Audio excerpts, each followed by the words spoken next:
Hey there, I'm Kevin. And I'm Jamie, and we're your co-hosts for Two Clicks in a Pod. Join us as we explore our missed times, stories, and memories due to divorce and a 1,000-mile separation. I can't wait. You ready to get into it, Kev? I am. Hey, Jamie, you think they're going to swear? Oh, yeah. Consider yourselves warned.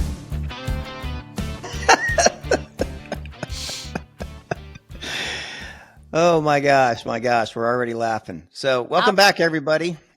Yep, we're on to a new episode, and we have a special guest today by the name of Todd Brimm.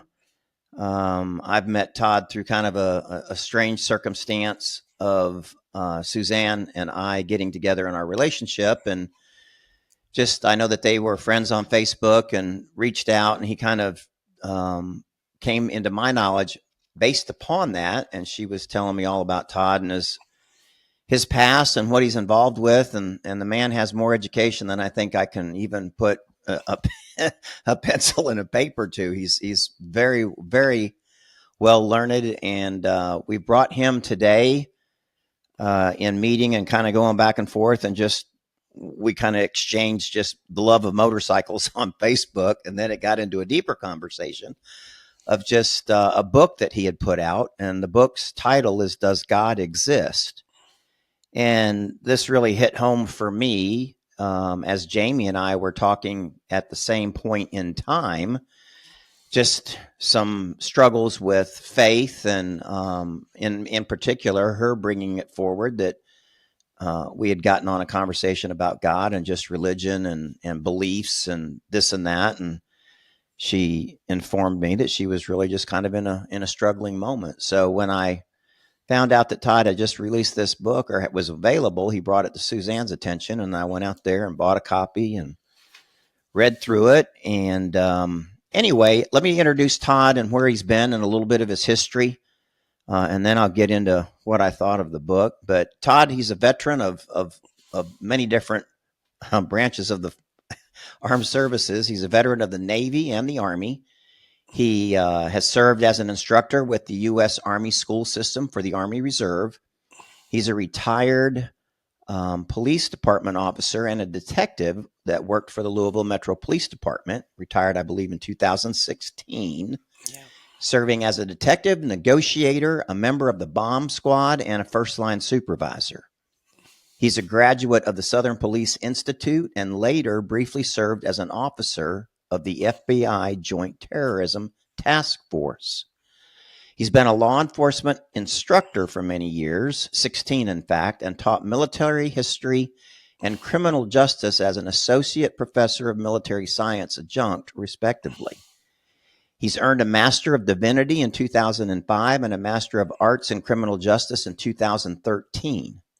And as I believe 2022 is where I first saw that he was enrolled at Liberty University as a Master of Theology student in Christian apologetics. Todd has a family. His wife, Michelle, is a licensed marriage and family counselor, and he has two children, Christina and Austin. So welcome, Todd. Welcome. Thank you for that introduction. You are more than welcome. I'm beyond impressed. Let me just say that. Well, my rich uncle paid for all that education, so I love that. Okay. Uncle Sam. Yeah. Uncle Sam. Yeah, good Uncle guy. Sam. That's a good Yep. guy, that Uncle Sam. Yeah. Very cool. Thank you, Todd, for joining us. I'm so excited to talk with you. Yeah, it's absolutely great to be here, and this is definitely my favorite topic. I'm well versed in criminal justice, but theology and philosophy are my two favorite topics. Awesome. Todd's book is somewhat of a very light read. I felt the first half was the most difficult for me, but he actually threw out the hook, and I took it in the first chapter. It made some pretty astounding factual references to some of the questions of his topic, does God exist? And just as a brief summary on the back of the book, it says, does God exist examines a crucial evidence that points to a creator and helps readers develop and frame a consistent worldview to help answer some of the most challenging questions in life. The book exposes the inconsistencies and atrocities that have resulted from modern societies embracing Darwinian evolution throughout most of the 20th century. The evidence is presented in the book and puts allegations of a blind faith approach directly in the corner of the atheist. A must-read for anyone who is engaging in serious inquiry into the question of whether or not our universe and the life that is the result of a creator instead of time and chance. So, Todd, like I said, in the first part of this, when you get into your introduction and just laying out what you have tried to uncover here, and then immediately jump into two great stories of the one I love the most. The first one, the one about Albert Einstein and his realization of his misthoughts, I guess might be a best way to put it. And then as well, Darwin in the Darwinian evolution approach. And I just wanted to bring those forward because I love those two stories and hope that you as well reference those just for everybody on the other side of the pod here today. So I'll turn it over to you and just kind of tell us a number of things. I kind of outlined it up front for you to just make sure to be kind of run it the way you want to run it and Certainly. share what you want to share and how you went about just deciding to write the book and what motivated you to do so. Well, you focus on the word evidence that, you're talking about, and as well as in the book. Of course, a lot. I have 25 years of evidence with law enforcement and as a member of the Office of the Inspector General for the Army. And that's what I was looking at. I went on sabbatical. I was actually in the final phases of a PhD program, and I went on sabbatical because I was going to deploy to Kuwait. But I'm always learning, as you can tell by that, either directly through, formal education or more importantly, my own pursuit. And so in all my education, I'd never really been challenged on what evidence I have against my worldview. Because if we're going to be legitimate, if we're going to look at stuff, we want to hold it to the fire. And does it hold water? Nobody wants to be fooled. Nobody wants to be going on what's been ascribed to many Christians as being blind faith. So in about an hour drive to and from Fort Knox on active duty for the Army, I started listening to everything I could listen to, just consuming information from both perspectives, putting these people together, theists and atheists, that is. And the question is, even the book can be a little misleading because does God exist? The question should really be from a naturalistic or atheistic standpoint, whichever term is best, who offers the best explanation for a universe that just popped into existence through fine tuning? And that is, there's four fundamental forces that consist of our universe. That is, electromagnetic force, gravity, and the strong and weak nuclear force. And these control everything from the largest galaxy in our universe to the smallest atom in our body. So if those were twerked a little bit, tweaked or whatever, everything falls apart. And they admit that's the strongest evidence for an intelligence, a creator. And then, of course, there's the issue of life, which Darwin would not touch. And in fact, his contemporaries considered his unwillingness to address life his biggest failure. But I just wanted to look at this and, what are my vulnerabilities as a Christian, as having a Christian worldview and believing in God? What are they out there? And what I found was astonishingly weak. And it was the same sounding board where they talked about the God of the gaps and some other arguments that just didn't have any depth or substance. And I'll segue out with this is that, my purpose of the book was to leverage expert testimony and evidence. And for like one example I used in the Darwinian approach is where an author some years ago, I think it was 2018 or something, I can't remember, said for the first time, scientists have evidence for Darwinian evolution. And that just jumped at the page of me of an article, it said for the first time. We're talking 150 years. So you would think the evidence would have been materialized before then. And even that was minuscule. So just looking at, so my intent of this book was to, as you mentioned, and it was purposefully short because I want people who are either, teenagers or young people or people who are young in their faith to not feel overwhelmed. I'm simply summarizing evidence, almost like if it was a trial. And I've got one side, a prosecution and a defense, if you will. And I am just summarizing, hey, this is the best explanation, and this is why.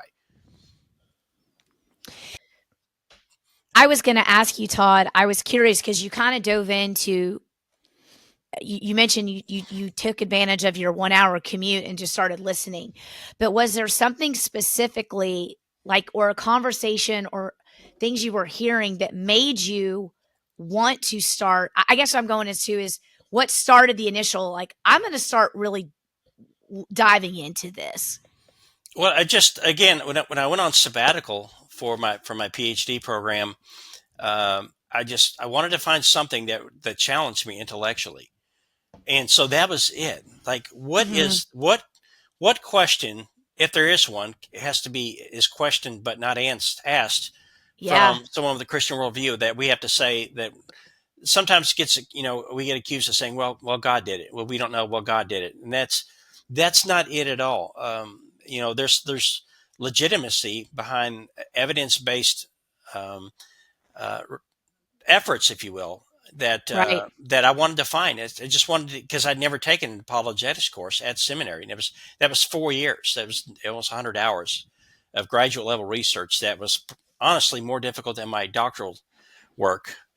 And because when you write something there, it better be correct. And if you're writing juxtaposing two views, you need to fully extrapolate both. And so I took that experience and applied it for personal development. I wanted to find out what's the biggest question out there facing Christians, and how would I answer that? And so I wanted to be completely transparent. And I did have a little bit of trepidation, am I going to find something here that cracks the foundation under my feet? Not that I would be willing to walk away from my faith, but would certainly require me to build that area up. But there's nothing that I found that was like an aha moment. In fact, the evidence to the contrary just kept building and building, and because of great minds like Stephen C. Meyer, of intelligent design, and so many super intelligent people like Dr. Frank Turek, and James Tour of Rice University. He's a molecular biologist with over 700 peer-reviewed publications and over 120 patents in nanotechnology, a leading scientist. Mm-hmm. So just taking those and taking him and using him as evidence, not saying, oh, that closes the book. I took that evidence and ran with it, and leveraged what the counter arguments were, and they just didn't stand up. It's a blind commitment. And as a criminal justice major, someone who, the horrible things that happened in the 60s in the Deep South with quote unquote justice, where people were railroaded, because it's just like, when you watch a football game and the fans boo, even though there's a holding call where the guy's jersey's being pulled 2 feet away from the home team. Like, it's, it's holding, people. It's our team, but it's holding. Right. And you can be disappointed, but it happened. Right. Exactly. But it's still evidence. But what we do with that. So I didn't want to be guilty of that. I wanted to be intellectually honest with myself. And this book is an effort of how that unplayed in my 2 years of research. So you take this background of being a police officer, not just, let's go back further than that. You're Army, Navy. Without even knowing you, I can say this guy's very disciplined. He's very intelligent.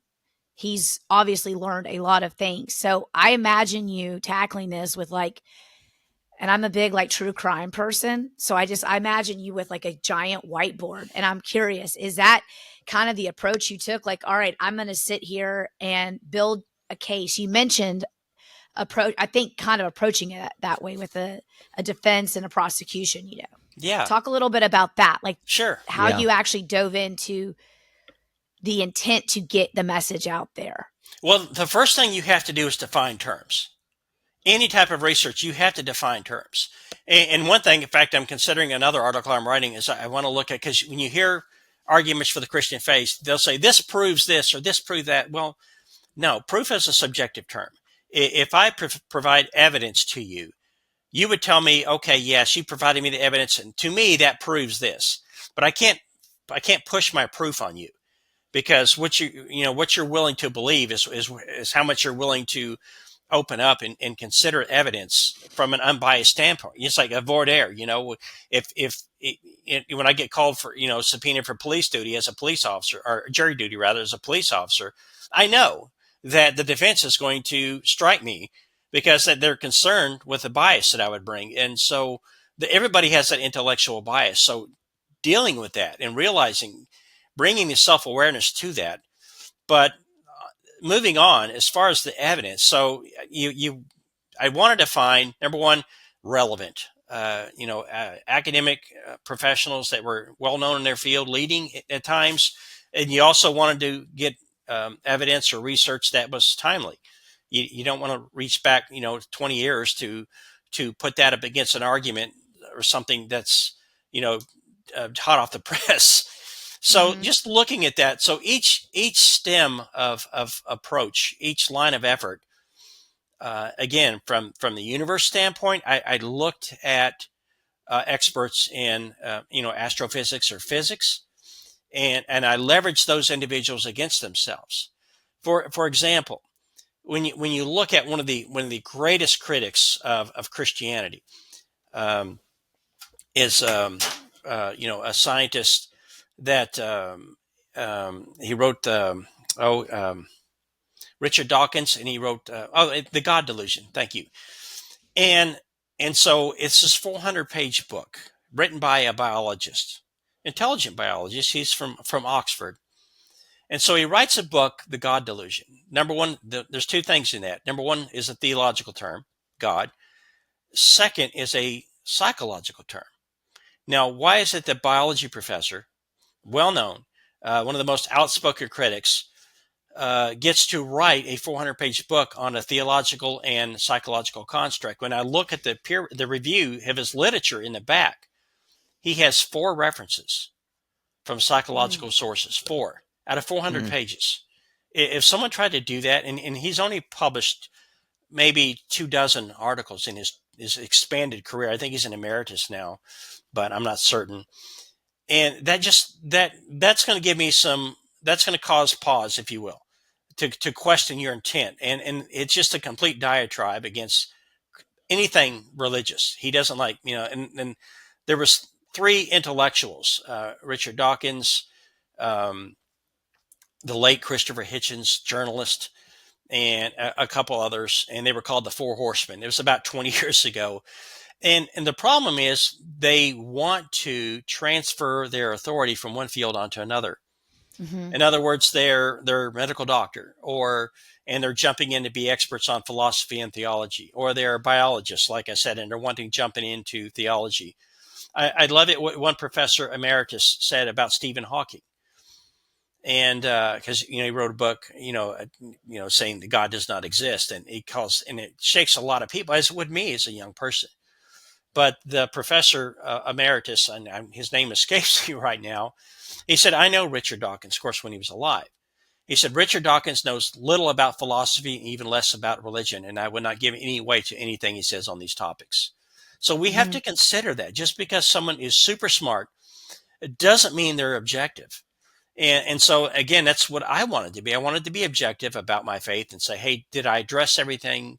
And did I look at any vulnerabilities that I possessed in that? And I felt like that journey was completed, that I left more confident than what I had. I just didn't listen to somebody and say, oh, that's great. I love that. Let me run with it. No, I extrapolated it and synthesized this information, which is the book is about. It's a synthesis, if you will, of what the experts are saying. And I wanted to help people. There's a story, and I'll close this segment with this that a chaplain's son went to university to follow in his dad's footsteps, an Army chaplain. And he takes a class of a biology professor, much the same suit as Richard Dawkins. And at the end of the semester, long story short, the young man took his own life. He found a journal under his bed where he slowly lost his faith. And so I wanted to help people because my faith, Christianity, I would argue, gives us purpose. In the Greek, it's called the telos, and it gives us purpose to this life. And because we ask the question: is there a God? And number two, has He effectively communicated with His creation? And it's a resounding yes in what I have found in the evidence and how it factors into me. And so the contrary to that, from a naturalist, that is, only the physical world exists, you not only lose primal causes for creation of nature, for creation of life, but how do you say you look at your child in or your significant other in the eyes and say, I love you, when everything that we have is only a biological or a physical construct? It just doesn't. It doesn't meet requirements, and it's we want consistency. I like the term. There's comfort in consistency. We want consistency in our worldview. We want consistency in our relationship. We want consistency in our interactions with others. And there's just no consistency in a natural worldview. You have to completely embrace it, or if even one of the pillars fall, I would argue that the entire worldview falls. I'm curious because as you're talking, I'm like thinking about this. So I've always often wondered why scientists, why very intelligent people, I feel like this is a common thread, tend to oppose the idea of God. I don't even want to talk about Christianity because that's not really Yeah. what you're talking about, the existence of a creator, of God. And I just want to preface it. I'm asking your opinion because we can't state Yeah. any of it to be absolute fact. But number one, why is it that you think people of that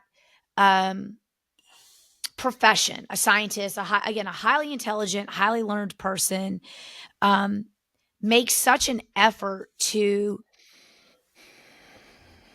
dismiss the idea of God? Number one, that's my question, your opinion on that. And number two, after writing this book, what actions have you or are you taking to try to put it in front of people with that background to show them, people of science that research, right, that should research before they write and put a message out, to get that in front of them to see the evidence that you pulled and put into your, as you called it, your synthesis, your Yeah. collection of idea and Well, I'm thought. going to say that social psychology plays a role in there. If you're a student, graduate student, or a young up and coming scientist, and you hold to a supernatural worldview, well, Dr. John Lennox, brilliant man. He's an octogenarian now, mathematician, speaks 6 languages, one of the most brilliant Christians. When he was at Oxford studying mathematics, he asked his professor about the idea of God. And his professor, who was a Nobel Prize winner, by the way, in the field, Mm-hmm. ignored him, and right at the dinner says, I want you to come to my office. And he said that wasn't a request. And so when he gets up there as an 18-year-old or 19-year-old student, he's surrounded by 6 professors, and he says, do you want to be a scientist? He said, yes, I want to be a scientist. He said, you will, in front of these witnesses, renounce this ridiculous idea of God. So Right. there's some peer pressure there that, and there's a movie out there. I think it's Stephen C. Meyer's Discovery put it on, and I'm trying to think of the name of it. I can't, but it was called, Expelled. That's the name of it. Of several highly acclaimed scientists who were fired, tenured, lost their job, could not get anything. You have people with PhDs in biology or in physics, and the best they can do is get a job teaching high school, because they mentioned, one person mentioned the word, we have to consider intelligent design, and that was it in a lengthy document, and he was fired, lost his Yeah. job. So it's more than intellectual. Again, it's about worldview, and just to reinforce what you're saying there, number one is your worldview consistent? So a theological worldview, one that's identifies that there is a creator, There is an intelligence behind the phenomenal, things that are going on. We don't even know what dark matter is. It's 86% of our universe, and we don't know what it is. And when I say the word no again, it's important to define terms. Like there are 8 symbols. Well, Newton had 8 symbols that described gravity. We don't know what it is. We have no idea what gravity is, and it's the force that we don't know what consciousness is. Mm-hmm. There are so many questions, and like one agnostic professor put it, it says science cannot answer the questions of an 8-year-old child. Mm-hmm. They talk about how science does not say anything. Scientists do. Right. So I And love that. Yeah. you bring that up. I'm looking at the positively skeptical. What you've been talking about, just in this philosophical type deal. The philosophical thought called logical positivism has served as a barrier wall for 20th century atheists that has shielded both naturalists and strict materialists from seeking answers to hard-pressed questions about God or the supernatural. And it's because this logical positivism, sometimes referred to as logical empiricism, is the belief that reduces human knowledge down to the empirical facts that can only be tested by science, which states that if you can't test it by science to get an answer, then it doesn't exist. And what your argument moving forward is, well, as you say, we've got plenty of science, as you just pointed out, that we can't positively, tell how and what it is. And they just kind of divert back to the fact of what you just said. The simple fact is, it's a prejudice as you bring forward up front, and a prejudice that has to be acknowledged by scientific community students to not accept God, because that kind of diffuses their whole scientific experiment and what they're about and what they try to bring forward, if I'm not mistaken. yeah, absolutely. And there is a scientific method that's done in a lab. It is a process where you do an experiment, then you repeat that experiment. That is not the Mm-hmm. scientific methodology that Darwin used. There Right. was no experimentation. It was historical science. Mm-hmm. And from any aspect, that scientific method that they're trying to say that is some people that identify as skeptics. Well, they're not being skeptical about their own worldview or their own approach. There's no scientific methodology to show how we love our family members.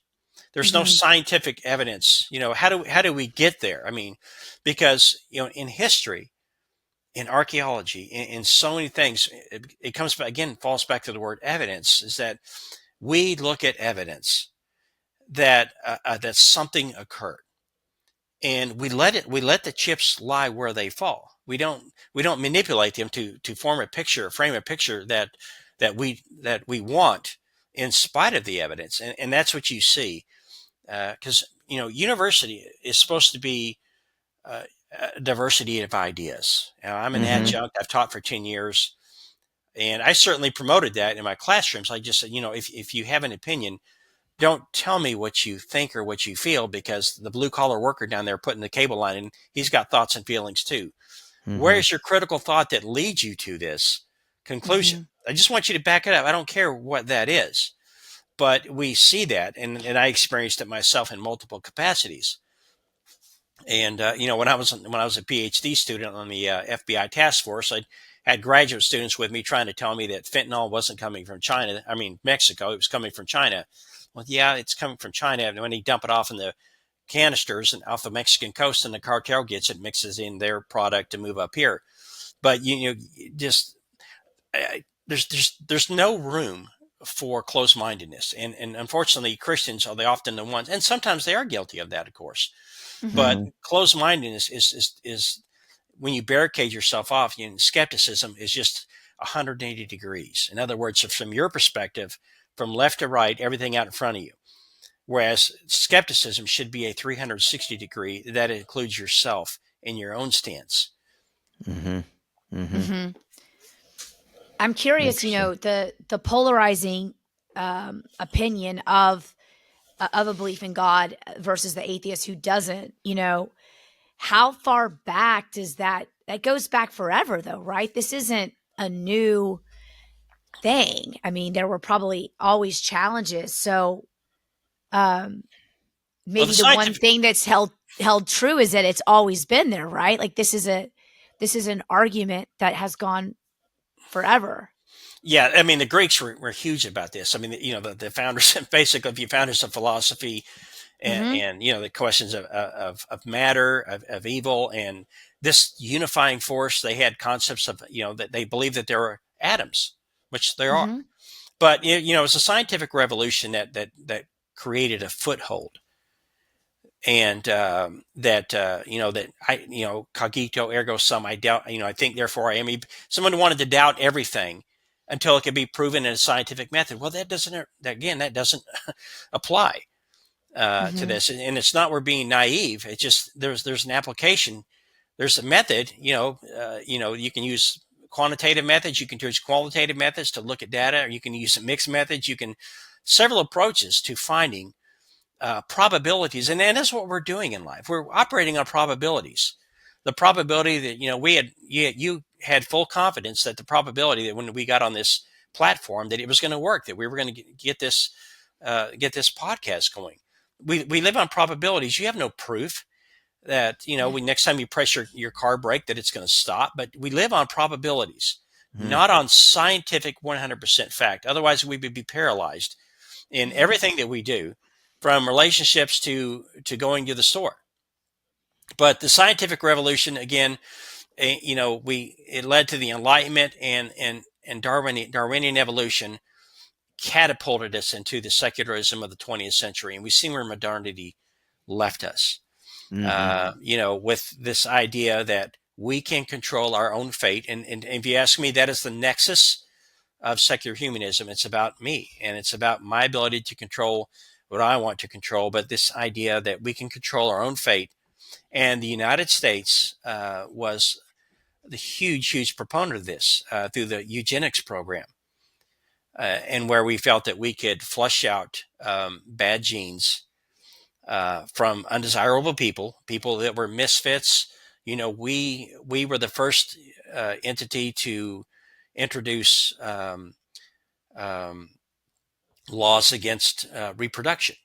In fact, I think, if my memory serves me correctly, 16 states, includes right across the river from me, right here in Indiana, in 1907, became the first state to forcibly sterilize girls who were deemed as promiscuous, Mm. like passing a love letter or something like that, and a lot of this Mhm. stuff. So this eugenics movement was huge, and it served as a prime mover, if you will, for what the atrocities that we've seen in Nazi Germany.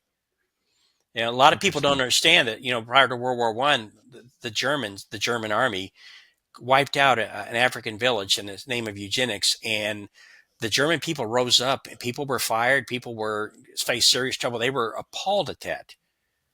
But 30 years later, Hitler wants to start, euthanizing mentally ill and everything, and we just slowly start turning the water up, and everybody's used to this. So, Mhm. um, if I may say, I just don't place much confidence in humanity, in our ability to sort through these problems, to answer these difficult questions on our own, Yeah. because history does not paint a pretty picture for us and what we do, and it's certainly not custom. We like this idea that the more education that I get, the more likely I am to do right. Well, the number one profession by ratio in the Nazi Party was medical doctor, and that was Mm. because of the eugenics.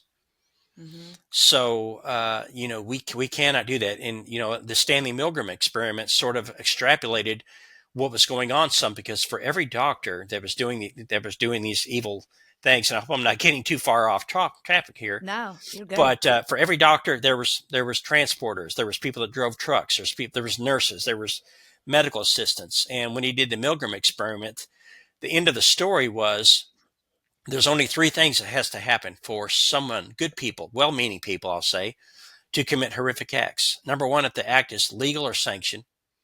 Two, there's an authority figure to point to. and 3, that there's some good that comes out of the act, regardless of how infinitesimal. That's Right, right. that's the only stage, the only 3 levers you have to pull for humanity to do the worst. Go ahead, Jamie. Yeah. No, because I was just going to say, but is this not just like such a thing of humanity? I mean, that as humans, we can be so easily persuaded by what boils down to be a charismatic person that can communicate well and can stand in front of people and not be nervous, shy, silly, goofy, because they have that personality trait that allows them to be, as the word I said, charismatic. And I think it's like this, it's just so crazy to me, because the downfall of humanity, in my opinion, and listening to you and thinking as we're talking, is humanity itself, in that we are so easily persuaded by a person that maybe gives us something that we aren't ourselves. You sit there and say, I could never be like that person. This person is so Well, profound, yeah, so amazing. it's a persona. I mean that Right. it's a false prophet in many cases, and Right. So just it's this right. jumping. But you bring up a great point, and I was thinking about this as well. And Todd, I'm involved in got my next door neighbor does a Bible study that I jumped on board with here about 6 weeks ago, and Okay. we're studying the Old Testament, which as a Catholic, I kind of stayed out of that. But going back Okay. to the old, I mean, Jamie brings up a good point. Mankind from the get-go, from the very beginning, they've always gotten in their own way of creating something false or some non-belief that takes them away from what really put us here to begin with. Like you say, if you believe in the Creator or believe in God, God was always getting angry at people through time and what they weren't doing, and the false idols and the false pretenses, and jumping on evil versus jumping on good, to where, reading the Old Testament, God punished his own people. So, and the whole levy of that still didn't correct. It's somewhat inherently humanistic to just be human Mhm. stance, as I like to say, that your own humanness gets in the way of creating fault and creating this misnomer and mishap, just because you don't, as you mentioned, there's all kinds of excuses. And if you aren't being accountable, responsible, and respecting, then you can make any excuse to actually prove that it's okay. Yeah. And that's Uh, not the case. And and of course, and again, if I may dovetail and offer what you said there, especially with the Old Testament, because this idea of us being created. So the Christian worldview is the only worldview that can take on what has been the greatest objection to Mhm. Christianity or theology, and that is the problem of evil. And we have to look at that, because I mentioned earlier, there's comfort and consistency from Exodus to Revelation. We Mm-hmm. find an end state. Commanders in the army, they define an end state. That is, everything that I'm doing, if it's achieved, this is going to be the end state. A lot of CEOs and stuff, they fail to grasp that, really what an end state is. And we find it in Exodus 6 to Revelation. It's 30 times in Scripture, and where God says, I will be their God and they will be my people. Mm-hmm. Now, again, Christianity only does that because the free will concept. So either evil is here because God created a faulty world or intentionally put it there. If you have Islam example does not believe in the fall, Judaism doesn't believe in the fall. A lot of your Eastern religions, they don't really get into that area. But Mm-hmm. Christianity, you think of a field goal. We have 2 gardens and we have 2 trees. We have the Garden of Eden, where there's the fall from a tree of knowledge of good and evil. We have the Yep. Garden of Gethsemane, where God comes in human form to redeem us. Remember, he cried out, "If it be possible, let this cup Mm-hmm. pass from my hand." That cup was the judgment of God on sin. It wasn't that Hmm. he's doing this. And the second tree, of course, which dealt with that was in fact the cross. Yeah. So, that's another, because, and I don't see, and maybe I'm naive, I the problem with the problem of evil is that, we don't realize uh, situations, we don't realize the circumstances of what we're doing, especially, Mhm. like people don't realize when we start dehumanizing others, because that's what it Mhm. is. That is the genesis of everything. Whether, you're calling someone a slang name or something, Yeah. when they called, when they use in war, when they call, refer to the enemy as, whatever term that they might use, that is an effort of dehumanization. Well, we do the same thing today. You think about what's in a name. Well, if you start dehumanizing, you calling people Hitler and calling people, you take away the value from their life, and it's easy, it's justifiable to commit these acts.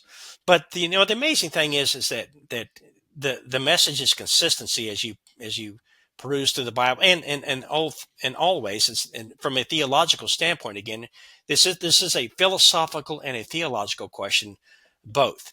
Now, for someone suffering and experiencing immense pain, the philosophical question of the problem of evil does little to ameliorate that. We've all been there.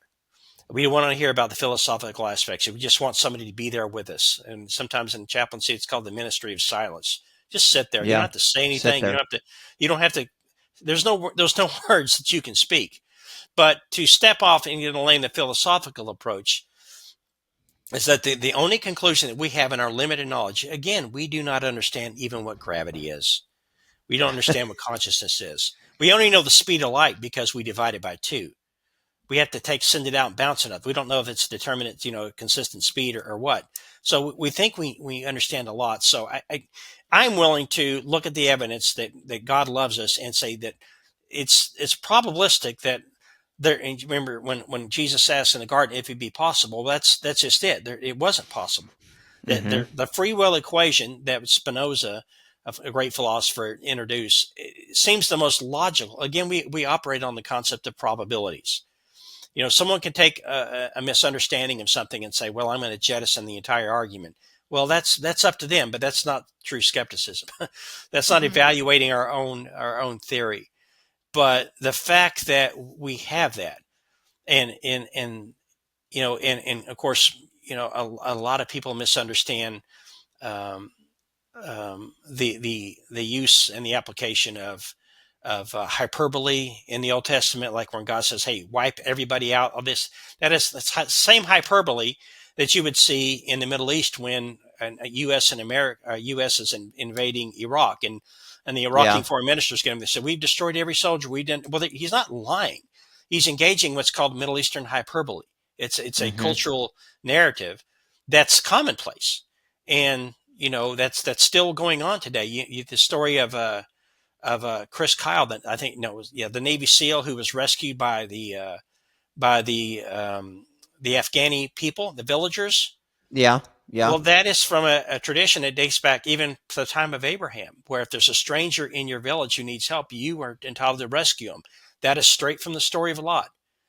Oh, There's been no evolution in how they think in their worldview in that Mhm. I respect, see. anyway. I see. So there's an amazing commonalities that we can find when we dial back. Let's get that 10,000 or 20,000 view perspective, and not look at things from a microscope when you need a telescope, if I may use that analogy.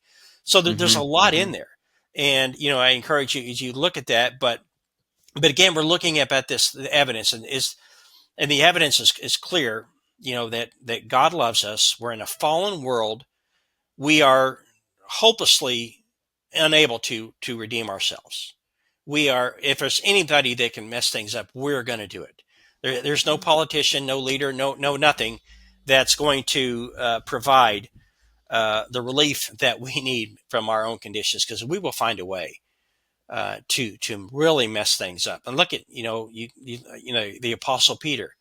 After Pentecost, after he spoke boldly when the Holy Spirit came on. What did he do? He got around other Jews and he started hanging out with them and acting like Jews. And Paul called him out on it. He had a propensity for wanting to be that tier one asset, if you will, and he got out of the boat, but he sank. He stopped Yeah. at the, he got outran to the grave, but he went in when John stopped. So, he failed a lot. God is not looking for perfection. We are in a fallen world. And that's not to make excuses, but the argument that again, that to get to a little bit on track, the atheists make that, well, we have a world where there's so much, there's natural evil, and there's ethical evil, or moral evil rather. Mm-hmm. Well, if there's no God, then there is no evil. Right. There cannot be, if all three of us on the same plane. And like one apologist said, in some cultures, people love their neighbor. In other cultures, people eat their neighbor. Which do you prefer? If everything's on even keel, we have a serious problem with morality. But the fact is, we know that. In fact, C.S. Lewis, who is a brilliant writer, and he was a staunch atheist. He came out of World War I. He's seen some really, really bad stuff. That the question of moral authority was the trigger, if you will, that got him to finally come to Christianity as a valid faith. Again, this is no neophyte here, intellectual engagement. So, Wow. With with you getting this book, please, let's go back to the basic yeah, of when did you release this book? How long have you has this book been out? I think it's 3 or 4 years. Oh, wow. Okay. Yeah, it has, Yeah. and I wrote It's I wrote it in like a publishing. month, actually. Yeah, I So couldn't believe you told me that, but I think its publishing date here says 22. Sorry, you said you yeah, wrote this book in 1 month? 1 yes, month. everything just Wow. poured out. It just came Wow. together, and just breaking it down again, looking at, because you look at Barna, and they are the Gen Z. They are proclaiming themselves to be atheists at twice the rate as our generation. Mm-hmm. So there's a lot of problems out there and that was my motivation, just for helping people, Yeah. and not wanting to see this, because I know what it's like. Everyone does. A lot of us don't have the opportunity have a rich uncle pay for all their education. Some of us has to go out and dig it. So I just wanted to make it, easier, and I just felt led to write the book. And I don't know what the results are going to be. I just wanted to get that out there to help people. Number one, just to build an argument, not to win a case, but to encourage people to continue this. It's a starting point on a Mm-hmm. lifelong journey. Because the book at 3 or 4 years old, it's already going to have some outdated stuff on it, probably. Mhm. Well, From and to your point, if you are going to challenge something, then come to that argument with your own fact-based evidence that you have researched and come to. Don't just come up and be, as I called my son the other day, you're just being contrary. yeah, exactly. You don't have any. You have Yes. no other reason to make that statement other than to just be contrary, because that's Yes. the mood Yeah. you're in. Yeah. Yeah. And, Yeah. and of course, we've all been there. Right? But no, Yeah. I mean, this idea of truth, there is objective Mhm. truth. And if there is no objective truth, then again, it's like the moral absolutes. There's nothing really. We're all standing on sinking sand. At that, but the idea is, for naturalism, there has to be two miracles. Again, that creation of the universe and the creation of life. Whereas I'm going to go with the best explanation on the level of probability, because these things have never been observed. Going back to the scientific method, these things have never been observed. I'm going to go to the probability that there is a divine creator who has revealed himself as the genesis of this. So, and I guess the human condition is that, and we read in the book of Judges, in that time Israel had no king, and everybody did what was right in their own eyes. Again, there's that subjectiveness again, or what feels Mhm. right. What Mhm. someone thinks is right. And I think, in my opinion, we see this today in society, and how much harm we can cause by someone by pursuing our own interests. Mhm. So, there's just a need for a greater self-awareness that as R.C. Sproul used to say, the late R.C. Sproul, that ideas have consequences, Mhm. and thoughts and feelings, not, I don't know how much, but ideas have consequences. Yeah. So those are our starting points. Yeah, it feels like too that it's become a world where it's like it's almost like ideas and ways of life, ways of thinking, ways of approaching are almost just being created to be new and different.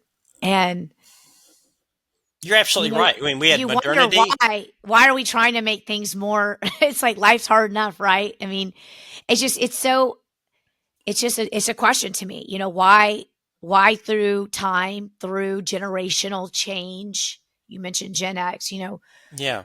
what is this need to have the new ideas, the new things? It's not, and I don't want to say I'm not I don't believe in progressive thinking. I mean, I'm all for change. I'm like a huge fan of change. I think people should change. I think, we should be open to that. But there's change, and then there's like where I sit right now is it just feels like a generation of young people trying to come up with things that are different and questioning for the sake of being different and questioning. No, Well, go ahead. Go ahead. I don't,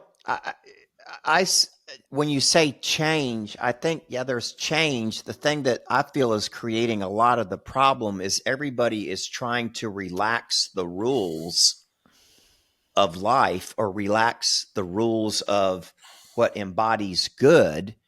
And they are going in rampant different directions. It's not to use an old phrase, what if it feels good, do it. It's that kind of mentality. If it brings benefit to me, then we're going to do it. And so just the sense of order from my perspective, whether it's a judge on the bench or police officers looking the other way, just in that instance, I mean, you can't just have chaos everywhere and think that we're going to be a better people because of that. I don't think that's ever worked. I think some of this, I think, and I talked about that. I would argue that there's a two pronged approach. Number one is that we know we are in a situation of chaos, and so what do we want? Number one, we want someone to blame. Mm-hmm. We want, because with Mm-hmm. social justice or something like that, justice is like it's it's like, dark can only be defined by the absence of light. Justice can only be found by the absence of injustice. So to try to apply that to every situation is a monumental task. But not only do we want to blame someone for the condition we're in, but we want to find some hope. And I think, in my personal opinion, I would say that this is why we're always changing. We're always looking for the new thing because it detracts us. It keeps us. When you hear people that are in special forces training, they don't think about being in that for 4, 5, 6, 7 months. They think about getting through the day. Hey, I'm going to make it to dinner and then I'll see if I quit tomorrow. Mm-hmm. It's something. So we're looking at something that'll fill a need, fill a purpose.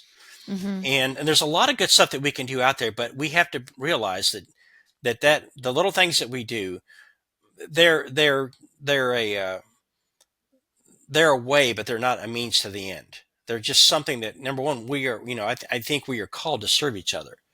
Mm-hmm. The great psychologist Martin Seligman said that, he did a study one time, and that he told his students to take off school and go do something that they absolutely love doing, then write a paper on it. Later on in the semester, he had them take off again and go to help somebody and then write a paper on it. When they compared the papers, and this is from his book, Authentic Happiness. He was former president of the American Psychological Association. What they found is that they got more joy from helping someone than doing even what they love doing. And I think it's evident of our Creator Yeah. that we are created in His image, and our greatest joy comes from helping others. But we can't rise to that level if we are bound to our own devices. If we Yeah. become victims, But succumb to They our own hates and because I see it all the time in university. There's so much vehement hatred, and it's not healthy. We are putting the problems of our world on the shoulders of 18, 19, 20-year-old kids and say, solve it. yeah, Mm-hmm. and that's absolutely impossible.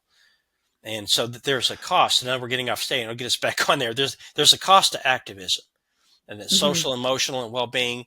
And that's because we're looking to humanity as the ultimate answer to every problem that we have, and it's simply we do not have the capacity to do that, and Mm-mm. ergo we have to rely on a creator. Yeah, I agree. I mean, when you brought up the whole thing about we always look for excuses. I mean, that the Garden of Eden and the first telltale of evil, both Adam and Eve came to the Lord with nothing to God with nothing but excuses. Had they fessed up to what they had done wrong, it could have been a completely different story, but they tried to blame it on somebody else.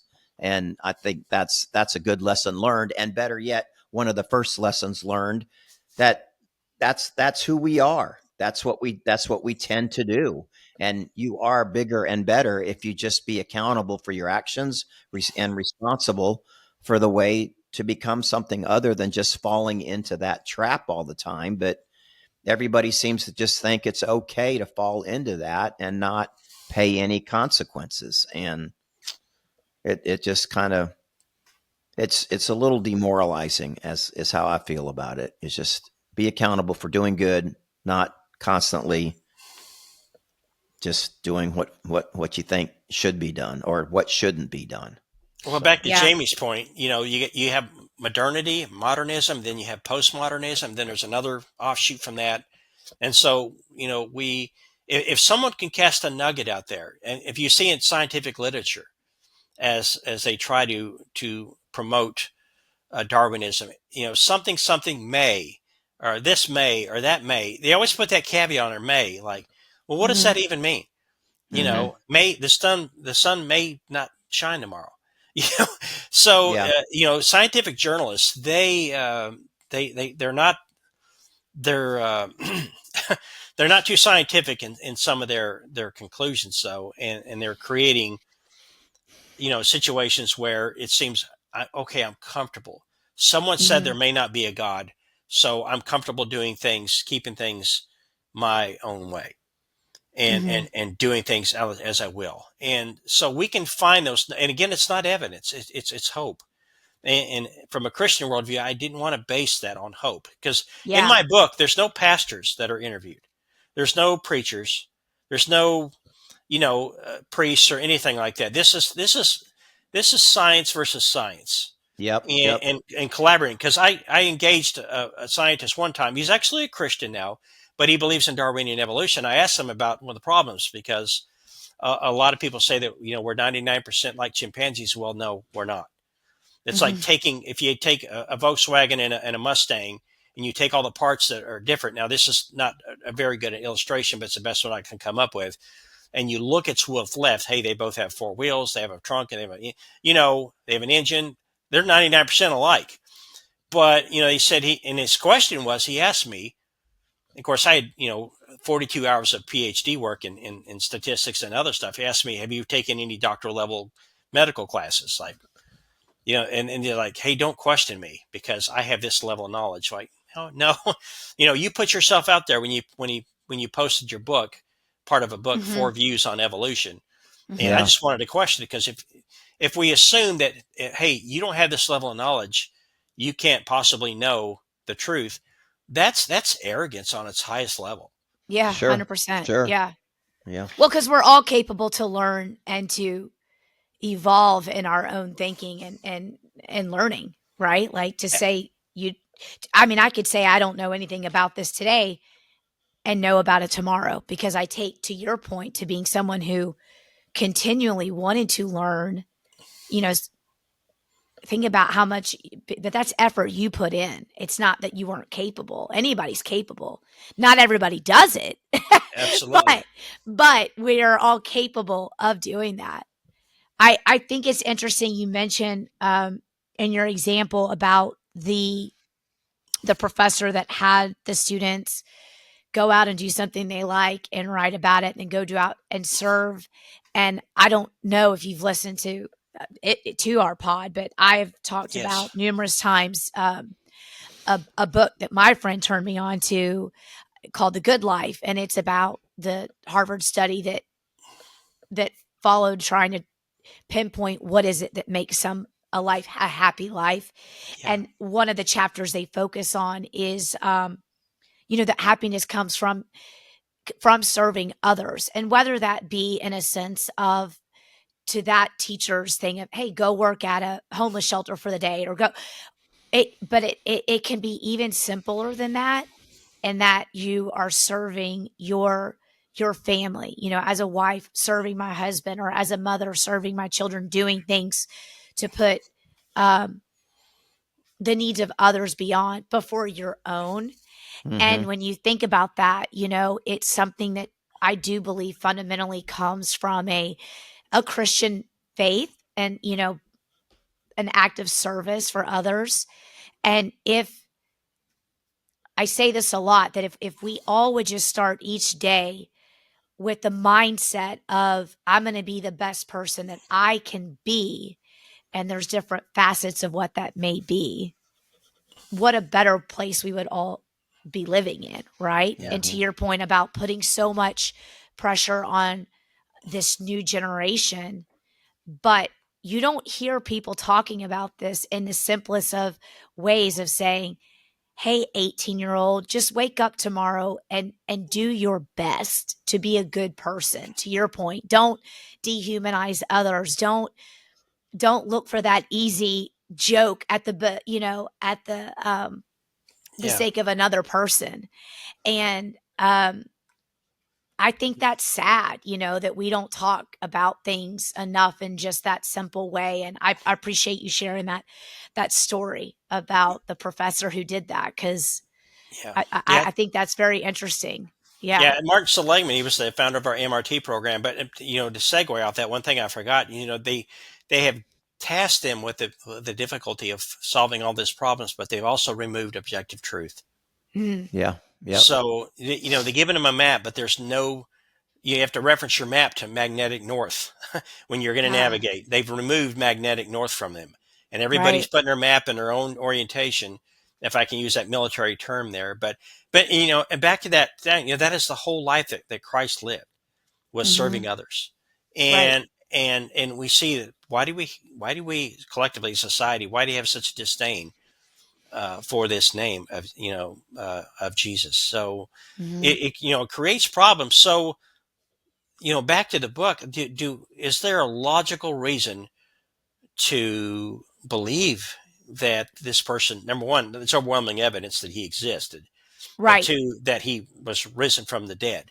In fact, the foremost expert on that is Dr. Gary Habermas from Liberty University. In fact, he's got two of 4 volumes out that are coming for the evidence, because he wrote from this as a skeptic. In fact, he was considering leaving the faith when he wrote his PhD on the evidence of the resurrection at Michigan State University. It wasn't in a seminary or anything, and he was just told that, hey, you cannot use the Bible told me so. In fact, he presents strong evidence for the resurrection of Jesus without even using the Gospels, based on historical evidence that even agnostic or secular professors say, yes, this is acceptable. That the Apostle Paul wrote that these meetings occurred. The early sayings, like in 2 Corinthians 15:3-5, where Paul is repeating an oral creed that is of high Christology, what it's called.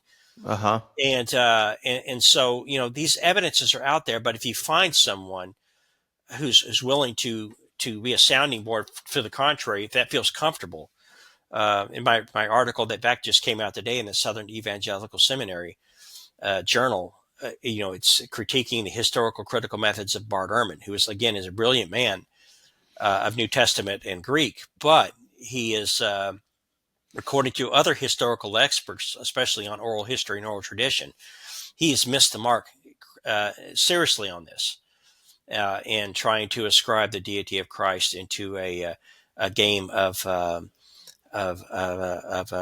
telephone, where you have a series of lines of children that intentionally miss things up. But to say that the first century people did not have the capacity to carry on oral history and oral tradition violates every tenet that I would say that I have found of scholarly research on this Mm-hmm. topic. So he Mm-hmm. is deviating from that. And again, it's all about finding the evidence. So Yeah. proof is in the eyes of the beholder. So I can't. I'm not going to set my life out trying to prove to someone that that something's true. I'll present evidence to them and give them the honor and respect that's due them. But if someone is not willing to, again, think critically, do self awareness, self analysis of what position they have and the evidence that they're standing on, there's not much you can do with someone. But the important thing is of this book is to let someone who wants to be secure in their faith through an evidence based faith, not a blind faith. Mm-hmm. To me, it's blind faith because there's no evidence for it that you can observe. Just believe that the universe self-created, or that life came from non-living matter, or that simple bacteria evolved into complex organisms like the eye. There's I forgot 32 nanomachines in every cell that outperform a jet engine Mm-hmm. Mm. and that can stop and on an instant and rotate in the opposite direction. Right. It just, again, all we ask is we have to operate on levels of probability. That's it. There's no Yeah. proof. There's no scientific evidence. We're not going to get a lab kit out to say, hey, I'm going to marry this person, or my child. I'm going to see if do they really love me. My Mm-hmm. son sent me a text when I saved it. Because he's sort of an introvert. He's a pilot in the Air Force. He said, thank you, Father. I love you dearly, and I saved that. Because Mm-hmm. that's all I Yeah. see that text, and I think that's evidence to me. There's a probability, and that's how we live our life. And Yeah. Very Well, cool. That's I good. love that. I love Mm-hmm. that breakdown. I guess and my last question to you will just be, since you wrote this book, I'm just curious, has your life changed at all? And I don't mean like by the success of the book, but in what you were able to compile. Did it allow you to live your life with I don't know, more certainty, more confidence in who you are and in what you had before that, to know that you can feel good about the choices you made? Does that make it sense? oh yeah, absolutely. Yeah. Because on the mirror, I started this journey like wondering, hey, what's out there? But Right. when you see these erudite professors and stuff saying it's the God of the gaps, which is an argument that we don't know what it is, so let's put God in there till we figure it out. Mm-hmm. And is that it? Is that when you can see that the evidence is presented against you are just substandard. I mean, if you wrote a paper and you use this logic, I'm sorry, I'd be asked to write it again or take a failing grade. And these are Mm-hmm. the top of their game, tier one people, top tier people that are doing this. And but it hasn't. It gave me some more confidence. It hasn't changed anything. I have wanted to speak more. I have spoken some, but at the end of the day, I wrote the book because I felt impressed to do it. Mm-hmm. Yeah. Again, it Yeah. poured out of me like a like a hole in a jug, the water. And, it's Uh-huh. even during Christmas. Writing this down there, it just flowed out. And and I love the article. I just want to help people who want to be intellectually honest, Yeah. who want to find that, not ruse people, not pull the wool over their eyes, not saying, hey, don't listen to those people. Listen to them. Yeah. Yeah. Listen to them and see what they have to say, because my guess is they will not listen to you. Mm. So, but that was the biggest purpose of this is to number one is it's a culmination of my 2 years of research, because I didn't set out to write a book. I just felt like, hey, somebody, I feel like I could put this on paper and maybe it could help somebody. Like I used the example of the chaplain's son who took his own life because he started losing his faith Mm-hmm. piece by piece by piece, not based on evidence, but based on an opinion Mm-hmm. Yeah. that should have never been extrapolated from a biology class, by the way. But we Mm-hmm. do lack a series of critical thinking in our universities and in many institutions. That's simply not true to the intent of university, going back to the Yeah. Greeks and self discovery. Yeah. I 100% agree with that. Well, I think you bring up a good point just on any topic that two different people hold different views. It's very hard to sometimes, because everybody likes to stand up for what they believe in, not necessarily, as you say, what evidence can be brought forward into the view that you're holding. And yet they will argue and argue to try to force that view on you in many instances. And Mm-hmm. that conflict just never resolves itself because nobody has put the effort to actually bring forward some credibility to the beliefs that they hold, which is what you have done very Yeah. well, I think. Yeah. Yeah. Thank you. That was certainly the intent, and it was to help Yes. me, but also to help people. Um, and that's just what I wanted to do, and that's the reason why went through the effort and the other efforts to get that done. And I greatly appreciate you having me on here to share this and Yeah. to work out and discuss these things on topic. And hopefully, it'll be this podcast will be a source to encourage someone to whatever that issue is to take this out and to serve as a judge that Yeah. I'm going to suspend my belief, not suspend it, but I'm just going to stick it over here, and I'm going to see how it stands against some critique, and then go from there. So Yeah. for me, Yeah. again, I acknowledge there was a little trepidation there, like, hey, what if I find something that's going to buckle my knees? But Mm-hmm. fortunately, I never did, and I never discounted or the evidence. I just the conclusions and how they were extrapolated based on the evidence I had issues with, but not and that was simply it. There was no evidence out there to countermand the evidence that had been prepared and presented by people like Stephen C. Meyer or great James Tour or Frank Turek, PhD, Mm-hmm. out of it just there's a lot of good stuff out there and a lot of stuff to help people grow and to find these answers. And at the end of the day, if we're not willing to challenge ourselves, we certainly can't ask other people to be challenged by our views. Yeah. Yeah. Yeah. I love Yep. that. Yep. We typically say at the end, like, is there anything else you want to share or drop as your parting words? I feel like you kind of just did that, but I'm going to give you the opportunity. But I think the message I take from you today is be open minded. Go to a conversation, being willing to listen. And I think that's a statement we say a lot. Dad and I, lead by example. So maybe if you go in and lead by the example of listening, others too will listen when it's your turn to share your perspective. But I've greatly enjoyed listening to you and hearing, your story and what you did with this book. Oh, thank you so much. Yeah, absolutely. It's been a pleasure, and it just life's a journey, and let's take it. Let's keep our eyes open and see what's out there, and be challenged intellectually, sometimes emotionally, sometimes physically, Hmm. and we're all going to be better for that if we if we realize what the purpose is. And I would argue most of all that the purpose for us is that, again, from the Bible, from A to Z, that God said, I will be their God and they will be my people, and our end state is to be with him, and hopefully to help and bring others to him.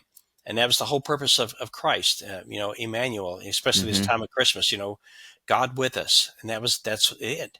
You know, you talk about the problem of evil. All we know is this: evil's here, and that God himself entered into this world, our world, and suffered with us. Mm-hmm. We know that. So Yep.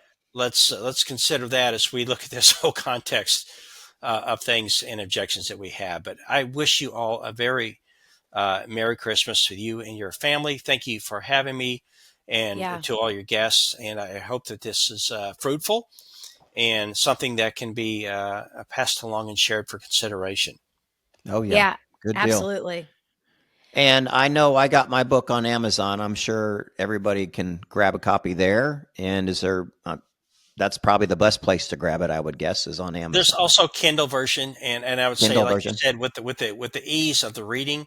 I normally don't like Kindle books. I like to hold something in my hand that I can highlight and question and come back to. But certainly, at a fraction of the cost, like $2, $3, or $4, the Kindle edition is right there and can be uploaded and read through. And again, my goal is to point people to resources. So the back is every key term has references to it that you can look up and look at the date, look who said it, and the context. Nothing's taken out of context, but you'd be surprised how many well-meaning theists or atheists, rather, or scientists have concluded that we don't have all the answers. There's something else out there. Yeah. Yeah. Have you heard anything from atheists that have remarked or that you've known to read your book and fire back at you? No, not at all. In fact, again, when I reached out to one, in fact, he was a Christian. I was just asking him a question about his view on Darwinian evolution, and I got shot down as not being well enough educated to deserve an explanation from him, which was disappointing. But no, I have not. I certainly welcome that. My goal, hopefully, is to help believers. Yeah, Because for sure. I've seen from the evidence there that people are so entrenched in their worldview, there's no evidence. When Christ raised Lazarus from the dead, what did they do? They didn't say, well, we need to look at this because this man raised Lazarus from the dead. No, the conspirators wanted to kill Jesus and Lazarus because he was evidence of what he did. Yeah. If people are not going to accept evidence, and that's why I like to use that word instead of proof, they're not. My goal is to help those who want to be saved. You got somebody that you love, you care about, a family member, and they're smoking 2 packs a day and drinking, a case of beer every day, and you try to convince them, hey, you need to do this and you need to stop doing this, and they're not going to listen to you. The same goes through intellectually speaking. Yeah. We are ingrained in our ways, and sometimes it takes a move of God to get us to look at those. Yeah. Good point. Yeah. Okay. Yeah. All right. Well, Todd, thank you so much. Merry very Christmas welcome. to you as well, Yeah. by the way. Yeah. Thank you Thank for you that so much. sentiment. Yeah. Yeah. All right. We'll talk to you soon. Okay. Yeah, I'll be listening and looking forward to future podcasts that you have. And I just encourage everyone to share this with people. Hopefully, to be some deep meaning thought that they can consider, especially during this Christmas time. Yeah. So Good call. you have a blessed day. Thank you. You too, Bye, Todd. Jamie. Thank Bye, you. Kevin. Bye. Bye. Thank you for tuning in today. With so many podcasts out there, we are grateful you chose to spend your time with us. And we'd love to hear from you. So send us your questions, comments, and feedback to info@twoclicksinapod.com, and we might feature your message in a future episode. Also, don't forget to follow us on social and head over to our YouTube channel where you can watch the full episode live and in living color. You can find us at 2 Clicks in a Pod. That's 2, as in the number, clicks in a pod. Well, James, until next time, love you. Love you too, Daddy.